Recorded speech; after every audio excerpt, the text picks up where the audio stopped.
friends, myself Dr. Sanjeev Pandey from Global Touch International. I welcome you in the Dr. Pandey की स्वास्थ्य पाठशाला में। आज हम लोग डिस्कस करेंगे पेट संबंधी कुछ दिक्कतों की। ज़्यादातर लोगों को पेट में कॉन्स्टिपेशन की शिकायत या कब्ज की शिकायत होती है। कुछ लोगों को कोलाइटिस की प्रॉब्लम होती है, कुछ लोगों को गैस की प्रॉब्लम होती है। कहते गैस ज़्यादा बन रही है, डकार ज़्यादा आ रही है या गैस पास ज़्यादा हो रही है। ज़्यादातर लोग इसके कारण जो हैं मुख्यतः ये होते हैं, एक साइकोलॉजिकल बहुत बड़ा कारण होता है कि एक हमारी सिस्टम बना हुआ है कि हम सुबह उठेंगे तो फ्रेश होने जाएंगे। तो इसका एक पहले जिस समय से ये सिस्टम बना हुआ है हमारे वहाँ, वो समय खाना खाने का रात में 7 साढ़े 7 बजे तक ख़त्म हो जाता था, या रात में एक हल्का खाना खाया जाता था हमेशा, और सुबह के टाइम तक बेड के जाने के पहले 3 घंटे 2 घंटे मिलते थे, और फिर पूरा सुबह तक 4 साढ़े 4 5 बजे तक खाना समय मिलता था। लोग 4-5 बजे उठ जाते थे, तो एक सफिशिएंट टाइम होता था बॉडी के सिस्टम को, डाइजेशन सिस्टम को काम करने के लिए। तो पहला कारण है देर से खाना खाना और रात में हैवी खाना खाना। पहला कारण है इस कॉन्स्टिपेशन या उसका। दूसरा कारण है खाने की आदत, खाने को चबा चबा के ना खाना। क्योंकि अगर हम खाने को चबा के खाएंगे तो हमारे खाने को मुंह में वो लिक्विड की तरह से करीब करीब हो जाएगा, सेमी लिक्विड हो जाएगा, और बहुत उसमें स्लाइवा ठीक से मिलेगा। और कुछ बहुत सारे एंजाइम्स होते हैं जिनके जो डाइजेशन का काम, मतलब डाइजेशन मीन्स कॉम्प्लेक्स को सिंपल में बदलने का काम शुरुआत हो जाती है मुंह में। इसके अलावा स्लाइवा खाने को मॉइस्ट करता है, मुलायम करता है। तो जब हम ज़्यादा चबा चबा के खाते हैं उस पीरियड में सिग्नल भी है हमारे हाइपोथैलेमस को जाता है कि हमें सेटिस्फैक्शन का लेवल कि ये खाना आ रहा है, और वो मिलता है, आने वाला है। फिर स्टमक में जो डाइजेस्टिव जूसेस होते हैं उनको सिक्रीशन के लिए तैयारी हो जाती है। लेकिन अगर आप जल्दी जल्दी खाते हैं तो आपने एकदम मुंह में डाला, 2-4 बार चबाया और उसको पेट के नीचे ले गए। ना हाइपोथैलेमस को सिग्नल पूरा मिला कि कितना खाना जा रहा है, कितने के हिसाब से हमें डाइजेस्टिव जूस निकालना है, ना मुंह में जो डाइजेशन हुआ वो हुआ खाने का। तो एक तरह से जो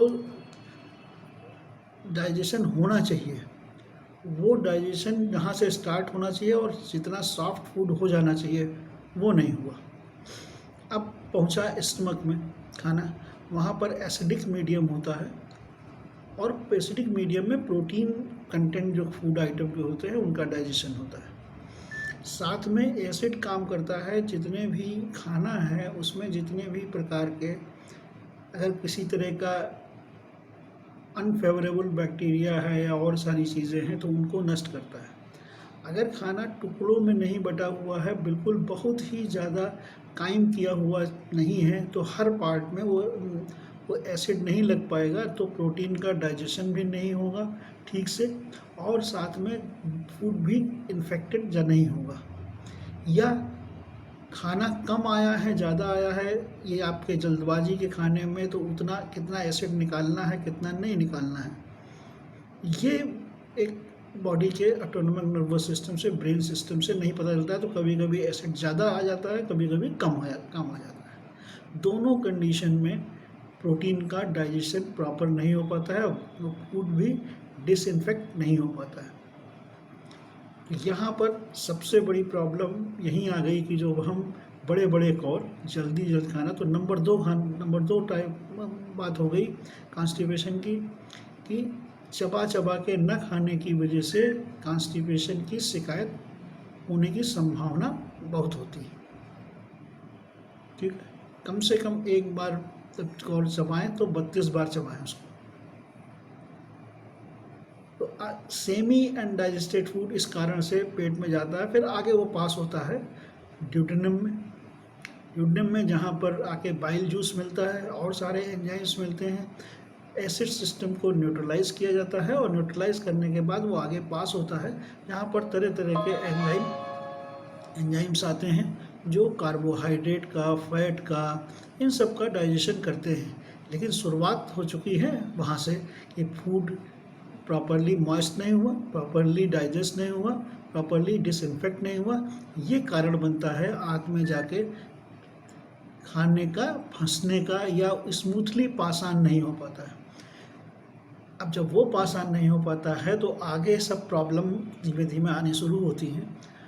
अब वहाँ पर चर्निंग प्रॉपर नहीं होती है, ठीक से फूड आगे नहीं, पेरिस्टाल्टिक मूवमेंट जो होता है वो प्रॉपर नहीं चल पाता है, जिसकी वजह से कॉन्स्टिपेशन जैसी समस्याएं होती हैं। सुबह आप जाते हैं और मोशन क्लियर नहीं होता है। आगे आने वाली बहुत सारी और चीज़ों से हम लोग कल डिस्कस करेंगे।